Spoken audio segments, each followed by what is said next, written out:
libro de Lucas, Evangelio según Lucas, Lucas capítulo 18. Es una parábola y que vamos a extraer una gran enseñanza que nos incumbe, creo que a todos. La parábola del fariseo y la parábola del publicano, dos oficios usted va a ver allí. El primer oficio que usted va a ver del fariseo era un oficio sacerdotal. Es decir, que este hombre era el representante de Dios en la tierra.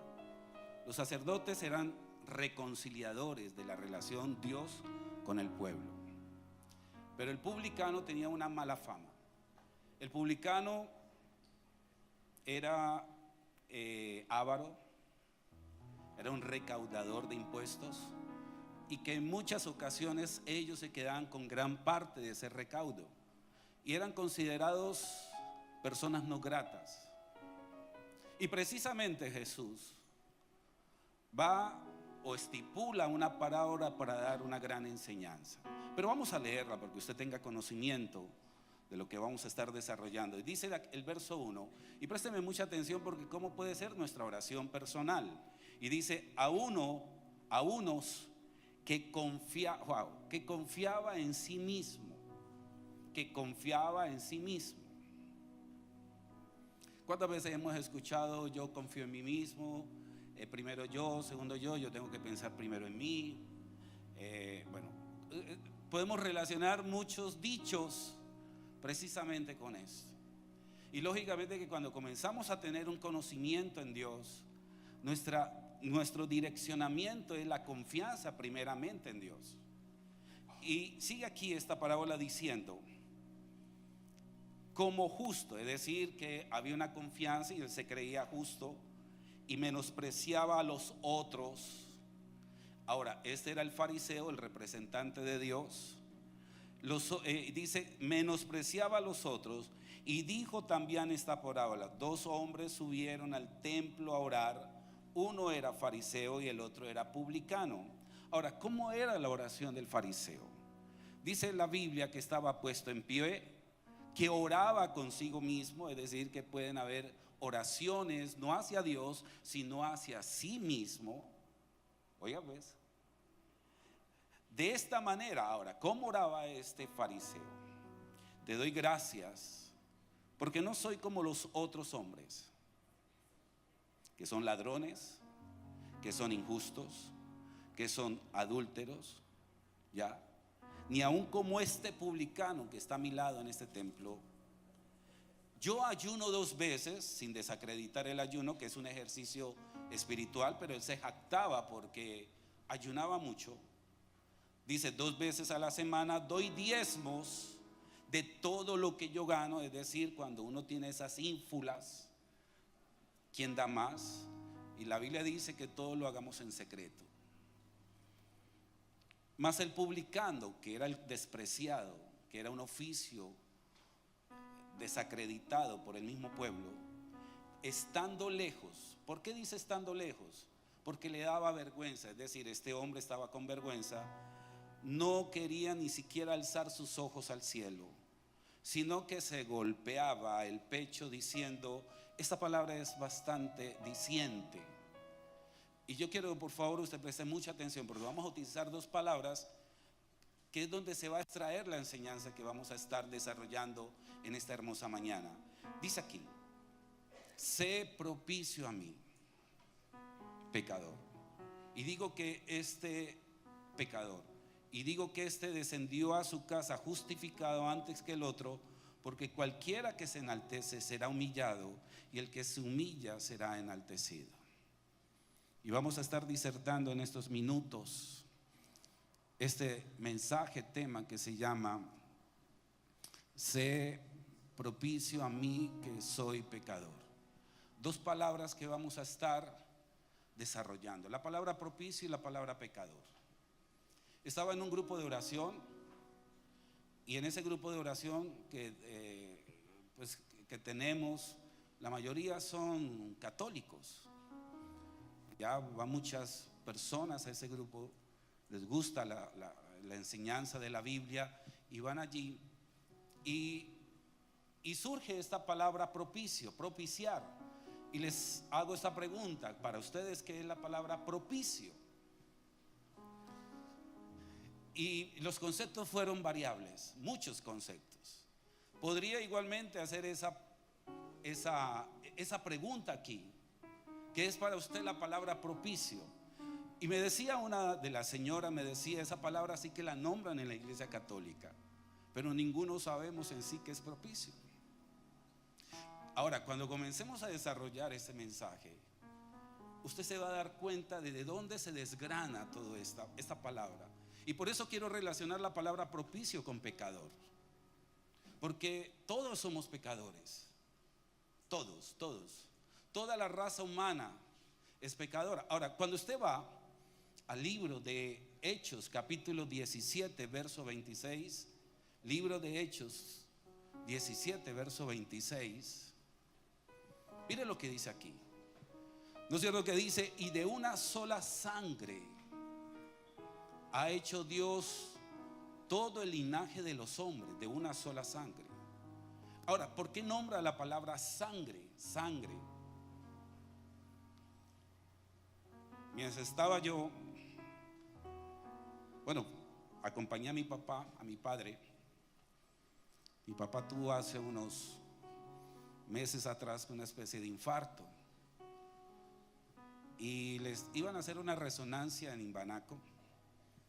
Aproveché que mientras él estaba en la resonancia, yo me fui a donar sangre al frente en la Cruz Roja. Hacía mucho tiempo no lo hacía. Había leído sobre el beneficio de donar sangre, oxigenación de la sangre, muchos beneficios. Ahí les cuento, me mareé.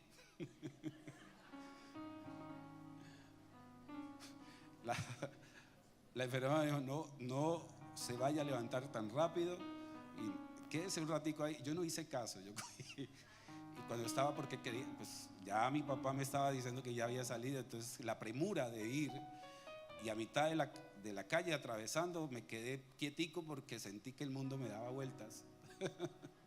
Pero présteme atención, mientras estaba viendo recorrer mi sangre en esa bolsa, una cantidad de pensamientos vinieron a mí. Y es verdad que este mensaje surge de ese momento, de esa instancia, porque ver mi sangre correr, hablaba yo con la enfermera, mi tipo de sangre es bastante difícil de conseguir, yo soy A negativo. Y precisamente un jugador de fútbol, no me dijo qué jugador era, profesional, estaban consiguiendo A negativo y llevaban 3 días que no conseguían ese tipo de sangre. Entonces, cuando ella me cuenta todo eso, claro, se me viene una cantidad de meditaciones. ¿Por qué la Biblia habla tanto de la sangre? Y que la sangre de Cristo es más precioso que el oro y la plata. ¿Y qué tiene que ver la sangre? Ahora, en nuestra sangre está el mapa genético, el ADN, ácido desoxirribonucleico. ¿Qué palabra tan difícil? A eso, pastor, usted sí sabe. Desoxirribonucleico. Ya la dije así rápido. El mapa genético. ¿Sabes qué dicen los científicos, los genetistas? Los genetistas dicen que usted y yo tenemos un libro que el Salmo 139 expresa, donde es el libro de su vida, es su historial, toda su parte histórica ancestral, y que para leer ese libro de cada persona se necesitan 200 años para descifrar qué es cada persona. Dígale al que está al lado lo complejo que es usted.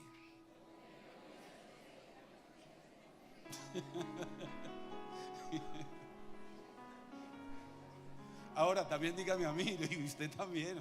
Yo no me salvo. Cada persona es un mundo difícil de interpretar, difícil de descodificar. Y mientras corría esa sangre por esa bolsa, yo meditaba, porque lo más probable es que el pecado del hombre pase por el conducto sanguíneo. Es decir, cada gota de sangre está impregnada una ley contradictoria a Dios, la ley del pecado. Por eso somos pecadores. Y por eso dice aquí la Biblia: de una sola sangre hay un linaje, y es toda la raza humana. Es curioso esto, préstame atención a eso. ¿Por qué Jesús? Porque cuando nace un bebé, lógicamente que hay dos células sanguíneas que se juntan. La mujer presta el óvulo, por eso la mujer sangra, la ovulación, y la parte del semen del hombre es sangre. Es sangre. Ahora, cuando esas dos células se unen, lo que va a producirse es una vida humana. Ahora, parece ser que la mujer no es transmisora del pecado, sino receptora. Quien transmite el pecado parece ser que es el hombre quien transmite el pecado. Porque si la mujer transmitiera pecado, Jesús habría nacido pecador. Porque recordemos que Jesús estuvo en un óvulo normal, está una cavidad segura allí en la matriz, y fue engendrado. Eso pasó con Jesús. Pero no hubo una semilla humana, hombre, sino la semilla del Espíritu Santo. Y lo que hizo la mujer fue prestar un vientre. Y mírate que la mujer no transmite el pecado, sino es el hombre. Por eso Jesús fue la única sangre santa, perfecta, preciosa. Era la sangre de Jesús. Y atención, y la sangre se tiene que dar como sacrificio para la pureza de la misma sangre.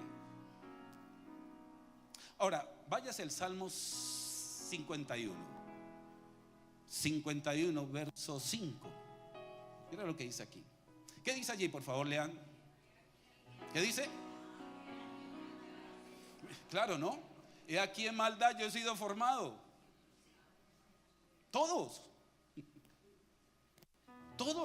Todas las personas. He aquí en maldad he sido formado. Y atención, mire, Matías es pecado. Pero es curioso, presten atención. Porque la palabra pecado significa, anótelo allí, usted que está anotando, errar en el blanco. ¿Qué significa pecado, Daniel? Eso, errar en el, qué bueno verte. Errar en el blanco. ¿Qué significa pecado por acá? ¿Qué significa pecado?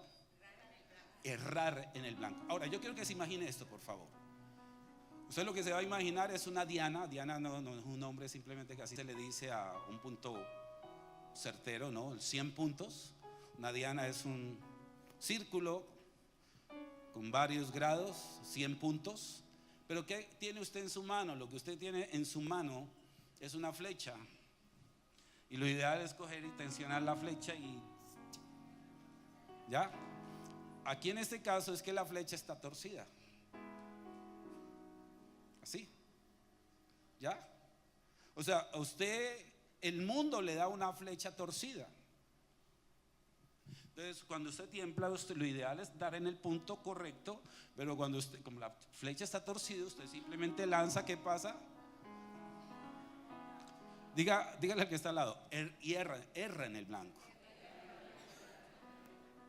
Usted no ha visto que hay muchas veces, se ha comprobado que siempre nuestro rostro muestra una cara de tristeza, de preocupación, de enojo, y pocas veces cara de felicidad. Hay gente que no se le conoce la sonrisa, y que cuando esa persona sonríe se mira al espejo y dice: uy, yo tan feo. Sí.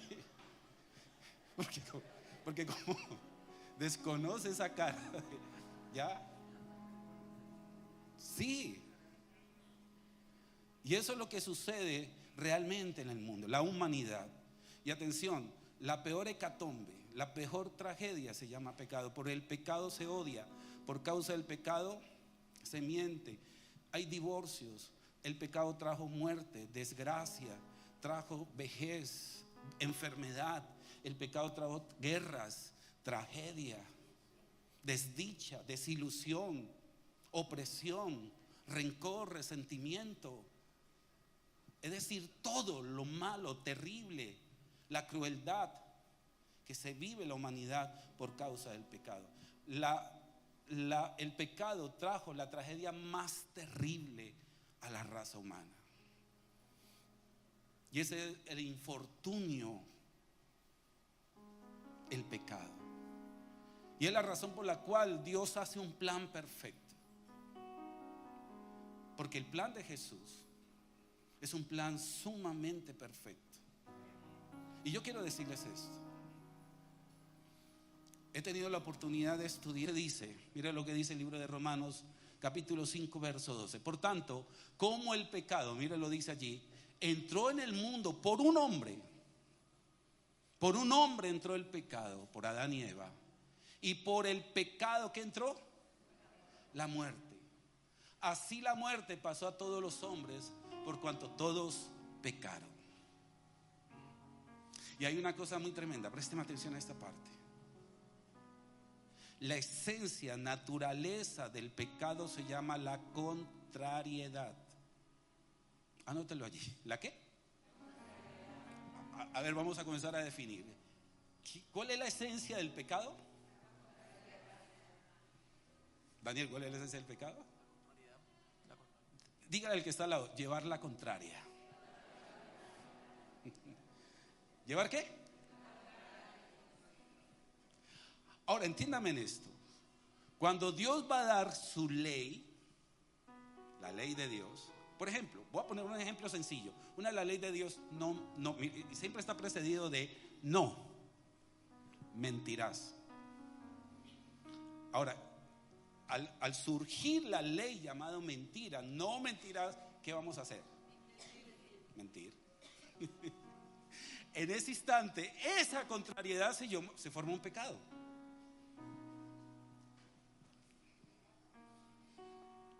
Y desde que nacemos con esa contrariedad.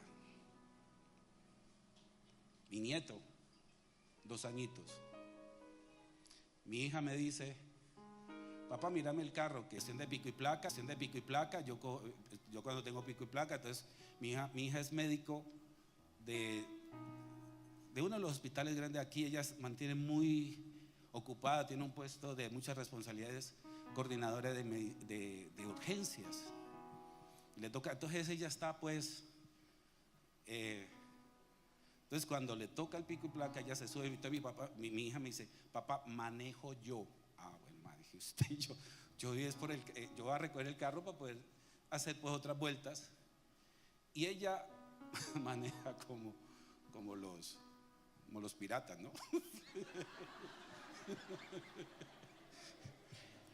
Los piratas, ¿sí? Pero es por el afán. Y mientras estoy en el carro le digo: mami, ponete el cinturón. Me mira: no cojas esos huecos. Mermale la velocidad cuando.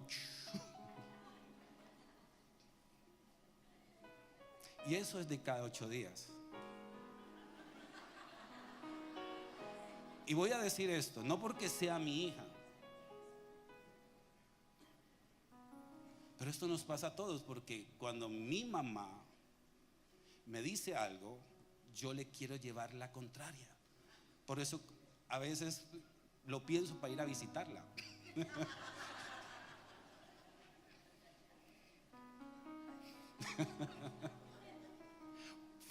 Voy a decirles esto a todos: no nos gusta que nuestros papás nos den orden todavía. Romanos 7, la Biblia dice: los que viven bajo el pecado.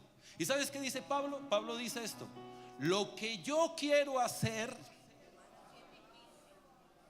7:15. Lo que yo quiero hacer, ¿qué? ¿Sí uno lo dice o no lo dice? Y lo que yo no quiero hacer, pues más rápido lo hago.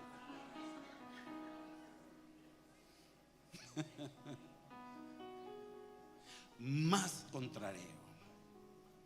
Usted le dice a un niño, no meta la mano allí. ¿Qué hace el niño? Más rápido lo mete.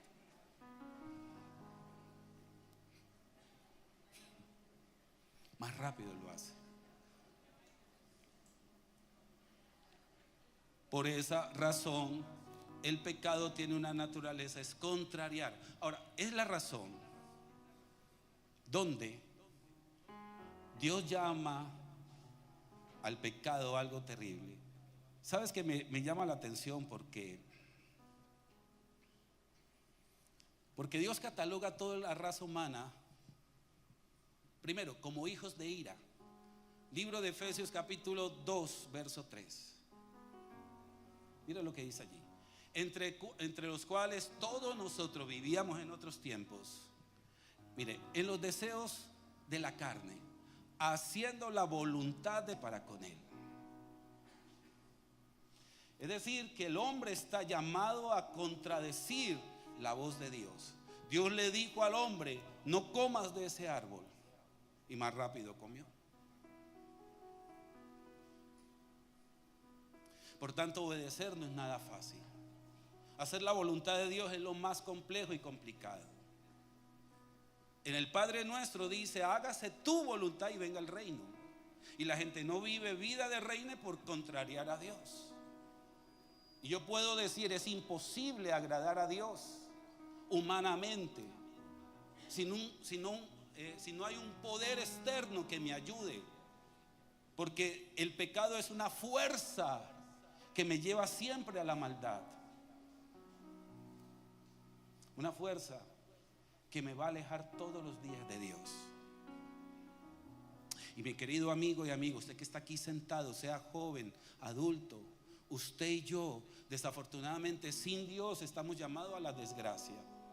Pero ese no es el objetivo de Dios, que usted viva en una vida de desgracia, de despropósito, de maldad, de condenación. Ese no es el objetivo de Dios. Y Dios tuvo que hacer algo hermoso y precioso. Por tanto, lo primero que vemos, ¿cuál es el calificativo? Ayúdenme por favor. ¿Cuál es el primero que vimos? ¿Hijos de qué? Hijos de ira. Segundo, hijos de desobediencia. Y por allá en Juan 17 habla del hijo de perdición. Hijo de perdición. Hijos de ira, hijos de desobediencia, hijos de perdición. Hijos de perdición. Esa es la naturaleza del hombre. Es decir, la ira de Dios se descarga sobre el hombre. La desobediencia es evidente en el hombre y la perdición es el futuro del hombre, un estado de condenación total por causa del pecado. Y por eso el plan de Jesús fue el plan más perfecto. Y présteme atención a lo que voy a decir. Nadie en la tierra, nadie se salva. Por más que usted se crea bueno. Por eso esta parábola del fariseo es que yo hago esto, es que yo. Pero el publicano expresa: sé propicio a mí, Señor, que soy un pecador. Reconozco que estoy ausente de ti, que estoy destituido de ti. Pero Señor, sé propicio. Y esta palabra es la que quiero desarrollar en estos minutos. Propicio. Pero ya vimos lo que es la ira. Hijos de ira. Ahora, ¿de dónde sale esta palabra propicio? Morada. Y atención, mira esto tan especial. El tabernáculo está compuesto de tres partes: el atrio, lugar santo, pero el lugar más íntimo, más consagrado se llamaba el lugar santísimo. Lugar santísimo. Mira el tabernáculo ahí como era. ¿Ok? Ahora, si ustedes ven en ese tabernáculo, ahí nadie podía entrar. Solamente esos que están de blanquitos eran los sacerdotes. Pero allá adentro, ¿ven la nube que está allí en el tabernáculo? Esa parte, esa nube se veía, se le llamaba la gloria chequina y apuntaba hacia eso que vimos en el arca del pacto. Es decir, el arca del pacto representa la presencia de Dios. Pero el sacerdote solamente entraba una sola vez al año. Al año. En algo que se llama la fiesta de la expiación. ¿Sabían ustedes que la fiesta de la expiación es la fiesta más consagrada de los judíos, más importante de los judíos hasta el día de hoy? Anteayer escuché un testimonio, soy de poco escuchar testimonios de ese sentido, pero este me llamó mucho la atención, porque era un judío rabino, 40 años enseñando que Jesucristo no era el Mesías, 40 años, uno de los mejores rabinos.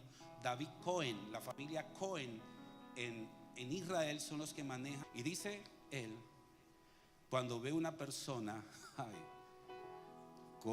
le sale al encuentro con las marcas, y para cumplirse el libro de Zacarías por allá en 12 dice: mirarán al que traspasaron. Los judíos, si usted le va a predicar a un judío, ellos no te reciben el evangelio. Los judíos actuales que se están convirtiendo a Cristo es porque han visto a Jesús. Y este hombre, este sacerdote, dice la Biblia que este hombre comenzó a hablar el hebreo más perfecto nunca antes hablado, tan diáfano, tan claro que lo entendía como nunca antes. Y cuando se le revela como Jesús el Mesías, Yeshua Mashiach, y velas, siempre predicó Isaías 53 que era Israel y nunca el Mesías que hablan los cristianos. Siempre cuando explicaba Isaías 42, el siervo sufriente, que nosotros lo explicamos que ese siervo sufriente es un pasaje hablando de Cristo, pero ellos lo explican que es el pueblo de Israel. Y él dice: escribí todos los libros por haber, yo tenía escuelas rabínicas enseñando por 40 años que Jesucristo no es el Mesías, y todo se me desboronó.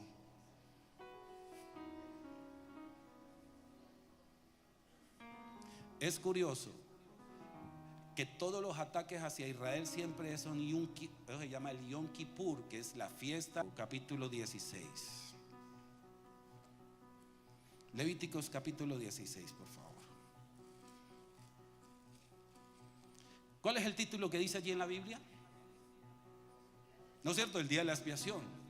Cuando tú vas a ver el título en la Biblia, los que tienen la Biblia allí dice el día de la expiación. Mire lo que dice aquí: habló Jehová a Moisés después, verso 1, de la muerte de los hijos de Aarón cuando se acercaron delante de Jehová y murieron. Jehová dijo a Moisés: di a Aarón, tu hermano, que no es de todo tiempo en el santuario, detrás del velo, delante del propiciatorio que está sobre, ¿dónde? Bueno, ok, muéstrame otra vez por favor la imagen, si la puedes mostrar. No, la otra imagen. Eso. Digan conmigo todos: el cajón es el arca. Otra vez, ¿qué es el cajón? Y la tapa se llama el propiciatorio. ¿Cómo se llama la tapa? ¿Ok? Listo. Ese propiciatorio tenía una taza en la mitad donde se derramaba la sangre y dos querubines viendo el propiciatorio. O sea, estaban viendo constantemente. Esos dos querubines representaban la presencia de Dios, fijando su mirada en lo más importante. Y el arca era una especie de baúl en oro que se mantenía en el lugar santísimo. Y atención, nadie podía entrar, porque un ejemplo, una persona entraba insofactamente. Personas. ¿Por qué morían? Bueno, ok, ya les voy a mostrar por qué morían. Hebreos capítulo 9. Hebreos capítulo 9.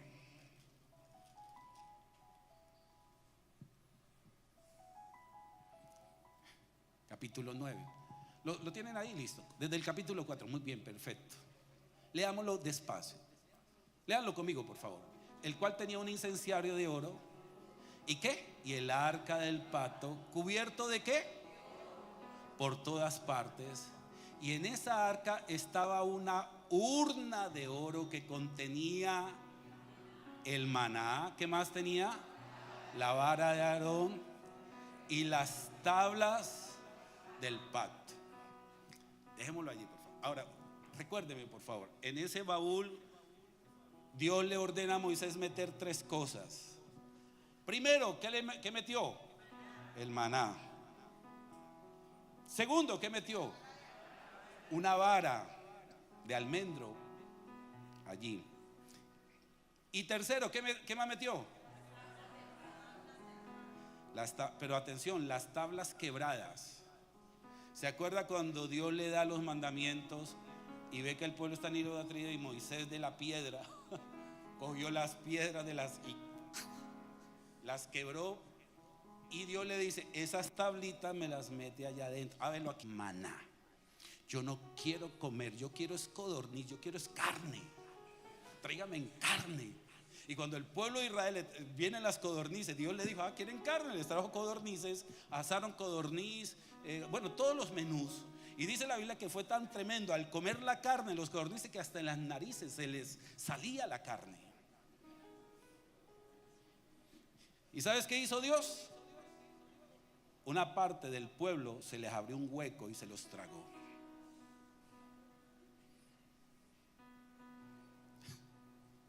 Y entonces Dios hace esto: cógeme, Moisés, un pedazo de maná, que yo por ese desprecio la ira de Dios viene sobre ellos. Wow. Entonces coge un pedazo de maná y lo pone en el arca del pacto. ¿Ya? Ok. Primer ingrediente. Segundo, las tablas, los 10 mandamientos. Mucha atención a esto. Wow. En el libro de Éxodo 19, Éxodo 19,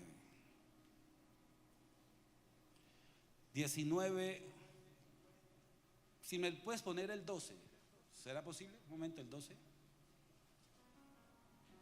Y señalaron término, atención, Dios convoca a todo el pueblo. Van al monte de Sinaí. Dios le dice a Moisés: vas a subir solo. Vinieron truenos,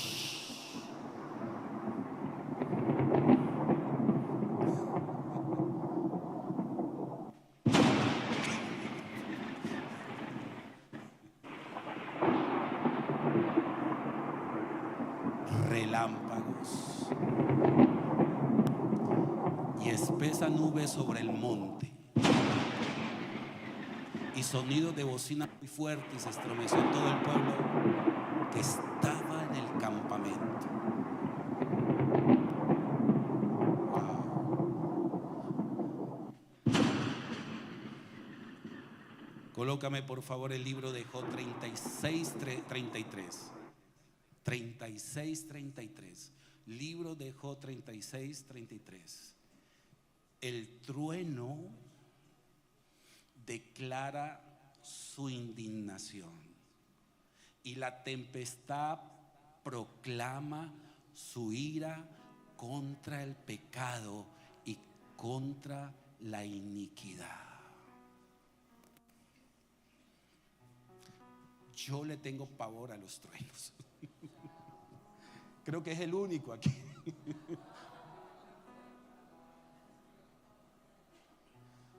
Cuando cae un trueno cerca, no tendrás dioses ajenos delante de mí. Ya. Otra vez el sonido.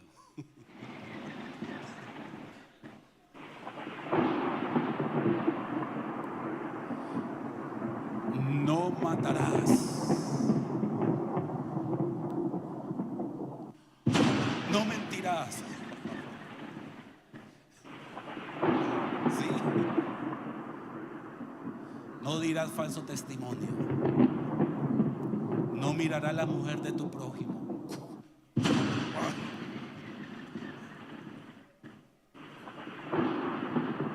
Cada atención. La ley está compuesta por 633 mandamientos. Pero como usted y yo tenemos la ley de la contrariedad. ¿La ley de qué? Usted se puede imaginar cuántos truenos nosotros podemos producir. ¿A Dios? Ok. Entonces, en el arca del pacto, ahora, ¿por qué coloca los mandamientos partidos? Porque como el hombre, cuando Moisés baja, lo primero que ve es idolatrar un becerro. Ay. Y es el primer mandamiento de la ley de Dios: no tendrás dioses ajenos delante de mí. Y claro, Dios se enoja y coge Moisés y rompe las tablas y dice: esas tablas rotas significa mi indignación. El hombre quebrantó. Y Dios le dice a Moisés: esa vara me la colocas dentro, en señal de la ira por causa del pecado. Entiéndame en esto, por favor. Van a entender esto. Al mostrar el arca con todos estos tres ingredientes, ¿qué va a pasar? Diga conmigo todos: truenos, centellas, la ira de Dios. ¿Ok?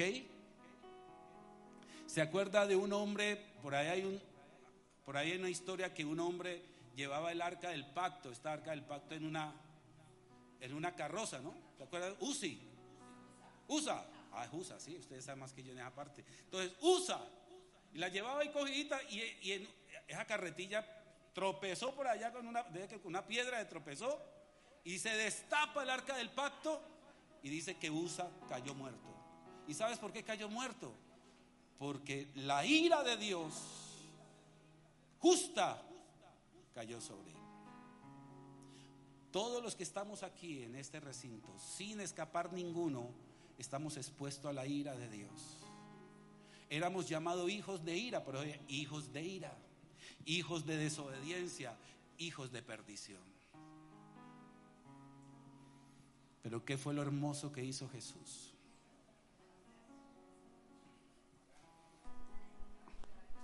Van a decir conmigo: la tapa se llama el propiciatorio.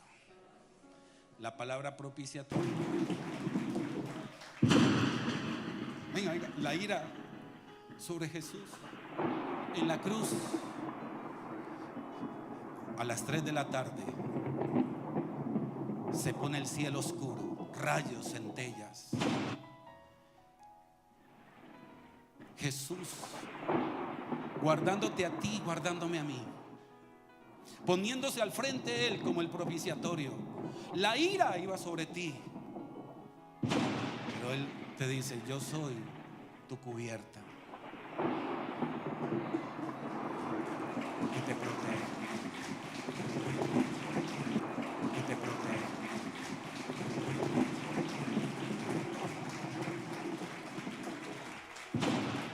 Por eso Jesús dice, mire atención, mire esta expresión tan tremenda, y aquí quiero terminar. Cuando usted sabía que lo más tremendo fue el momento de la crucifixión de Jesús, fue lo más oscuro. Jesús dijo: Padre, ¿por qué me has abandonado? ¿Por qué me has? ¿Sabes por qué? Porque Jesús toma tu posición y mi posición. Fue tu reemplazo allí. Cuando usted ve todo, estudia todo eso, por eso es que uno ama el sacrificio de Cristo, ama lo que Él hizo. Yo soy lo que soy por Él fui perdonado. Él se lleva toda la gloria, Él es todo, yo no soy nada. Juan 3:30 dice: es menester que yo mengue para que Él crezca. Él en mí, Él se tiene que manifestar. Él es el que predica, Él es el que habla, Él es el que unge, Él es todo en la iglesia. vivo por Él. Para mí el vivir es Cristo y morir es ganancia. Lo que yo tengo es por Él. La misericordia no se vio de Dios en Cristo. Padre, ¿por qué me abandonaste? Lama Sabatani. Al pulmón expresa eso. Y Jesús se pone de pararrayos para aquellos que van a recibirle como Señor y Salvador. Te quiero decir algo. Si te desprendes de Jesús, lo más seguro es que esa ira te alcanza, porque esa es la verdad y la realidad. Pero cuando estás con Él, siempre es su misericordia. Tu vida está segura en Él. El día que te mueras, partas de aquí, tu seguridad eterna es por Jesucristo. Por Él. Por Él. Por eso valoro lo que Él hizo. Por eso predico lo que Él hizo. Por eso proclamo, eso es el evangelio, lo que Él hizo y el interés de Él de salvar las almas.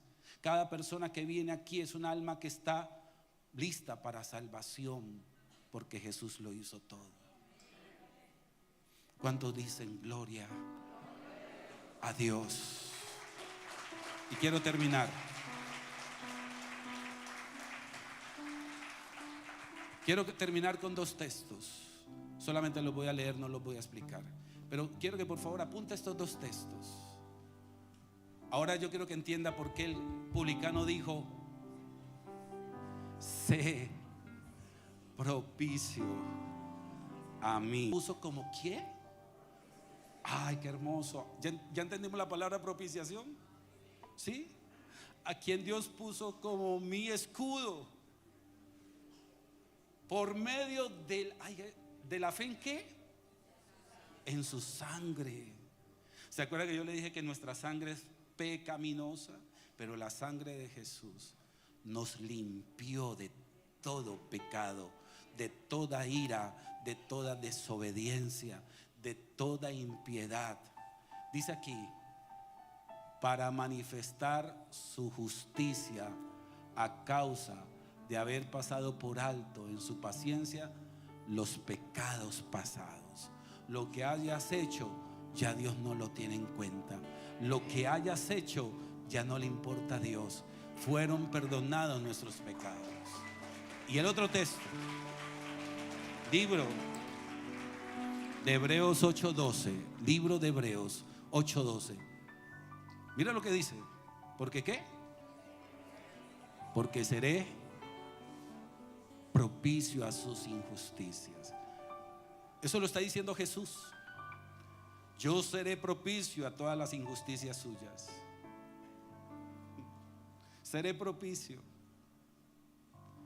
Y nunca más me acordaré de tus pecados y de tus iniquidades. Wow. ¿Cuántos lo aman a Él? No sabía ni nada de Biblia, pero eso sí, todos los amigos que hay me los traje todos aquí a la iglesia. Y yo les decía: mira, eso es tan bonito. Vení, mira, vamos, porque yo no sé, te puedo explicar, pero vení, vamos. Yo estoy seguro que vos pisas allí y te pones a llorar. Y eso me venía con una gallada entera de amor, muchacho. Porque Él es nuestra mayor pasión. Colócate en pie, por favor. Gloria a Dios. Visión carismática al mundo, donde los milagros son realidad.